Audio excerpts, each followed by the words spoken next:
In this video, we are looking at two similarly priced IEMs with hybrid setups.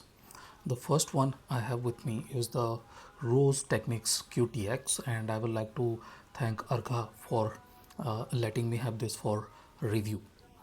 The other one I have is the ISN H60.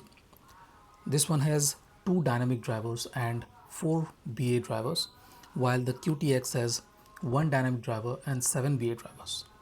If we start with the accessories, set of accessories, I'll have to say that this case looks more premium and more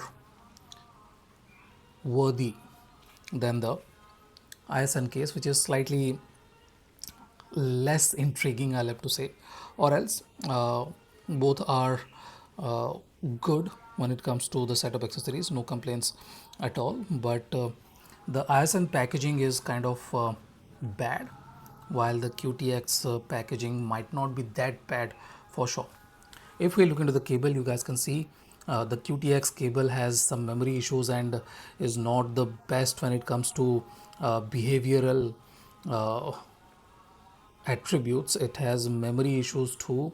You guys can see this is a kind of a stiff cable. It does not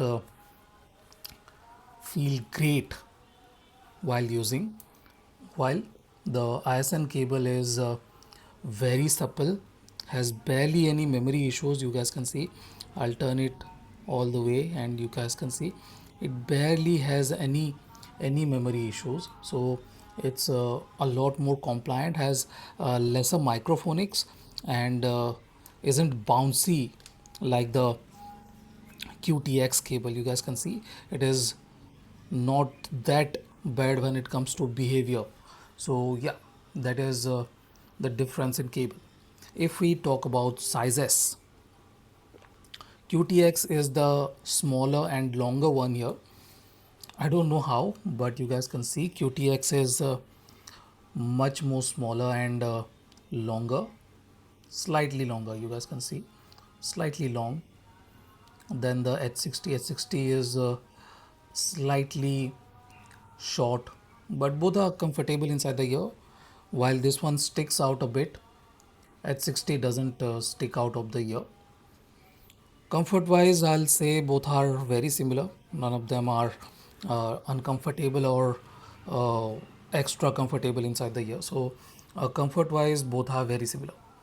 If we start talking about the sound quality, even though both have sorry, even though both have hybrid setups, they have a bit of differences when it comes to presentation.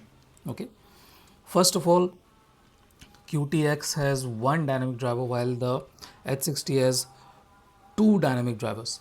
Yet QTX has bigger area of impact and more body, more weight behind the notes. It has the heavier punch and slam, while this one is a bit more focused and has deeper punches. Okay, it hits deeper, and both have similar kind of decay. Let me make that clear. Both have very similar kind of decay, while this one is as I said, is a bit more larger than the H60, even though it has two dynamic drivers. If we talk about dynamic abilities, both are very similar. I will not say that QTX is better or anything like that, but if we talk about layered delivery, QTX is slightly better. It has slightly better layers definition, while H60 is slightly less defined. If we move on to the mid range, that is where the QTX kind of falls apart. It does not have that extra bit of definition or resolution with anything. Okay, it lacks with the micro details. Macro details are very good.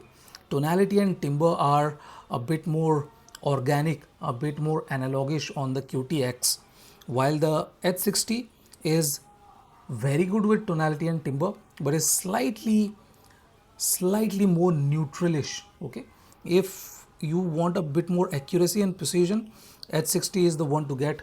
But if you want warmer, fuller, thicker, more relaxed presentation, you can look at the QTX2.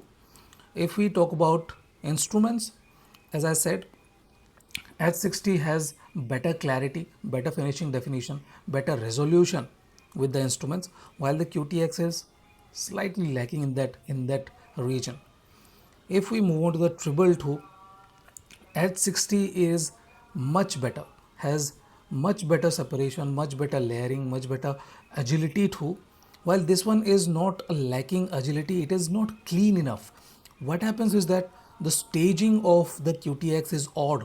Okay, it does not have very good air for the treble range. It kind of feels like it has bent into the mid range. Okay, it kind of feels like that the stage has bent into the mid range, and it kind of sounds mushy. It kind of sounds messed up. It is difficult to tell the notes apart. Okay, and that kind of make the QTX less technically capable. Treble extension 2 isn't great, while the notes are kind of lacking transparency and clarity. On the other hand, ISN H60 is nothing like that. It has much better treble extension, treble clarity is very good. I definitely like the way this one renders the treble range, which is slightly on the smoother side, yet very detailed. So it's a very good sounding IEM for the asking price of just $350. If you are looking for a slightly smoother, slightly cohesive, well defined IEM in this price range, you should definitely go for the H60 over the QTX. QTX is kind of a decent IEM, but at $340, I do not think you should go for the QTX. It You can go for the QTX at around 180, $150 maybe, because it kind of feels like it is lacking. It does not have that extra bit of uh, definition, extra bit of resolution, extra bit of details we all look for. If we talk about staging too, this one is taller. Okay, taller, as I said, it has warmer, thicker notes, so macro dynamics are very good, and that tall note presentation is helping the Rose Techniques QT X a bit, but it is not great with the width or Z axis depth. While the H60 is a more rounded, staged IM with very good width and Z axis depth too. Its imaging and cue placements are much better than the QTX. So this is it, guys. This is my comparison of Rose Techniques QTX and ISN H60. Thank you for watching. Have a nice day. Enjoy.